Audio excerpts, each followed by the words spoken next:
अरे हम जानत रहती तो ऐसा ना करती रे दादा। इस साला लली तो हमारा मेहरारू को लेके भाग गई लेकर करे साला काय बगीचा में सूत के रोत तरी कोनो गान वान मरला सका ते जानल चाह तरीका बोल बा हमारा मेहरारू को लेके लली तो भाग गई बा साला। आयो रे मां ए भाई जोन ले गोल दबा के माजा मारत तार का था चली साला हमार हालत खराब बा तोरा मजा आवता रुक साला तेरे ओहो लगे क्या मारते रहो।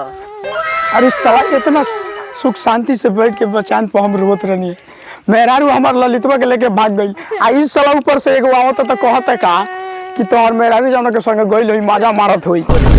चलो तार में रायु भगल तक आवे ओकरा सुंदर सुशील में रायु दिवावत है। हेलो हाँ हम बगीचा में पहुंच गए बानी और आज के जो रोल बाटे बगीचा के बाटे मतलब बगीचा के सीन देखा बा तो हीरो के तू ले ले आओ चल हम कैमरा उमरा लगवाओ तनी। हाँ कैमरा मैन हमारा समय बारन आ हीरो को जल्दी से लेके आओ तो हम कैमरा लगवाओ तनी। अरे लगा था फिल्म शूटिंग होता रे कौन हीरो को होता रे लगा था बंटी बवाली के चल चल चल रोल कैमरा एक्शन ए जान रोल कैमरा एक्शन कहले बड़ा हीरो का था नहीं गया हुआ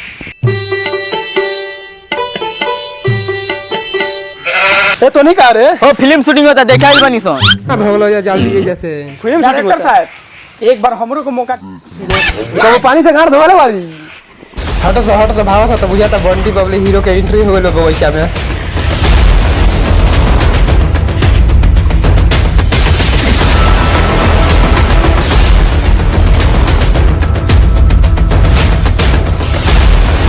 तो हमारा बंटी बवाली हीरो आ गई नॉन तो चलिए आपका स्वागत है बंटी जी। अब फिल्म को स्टार्ट किया जाएगा।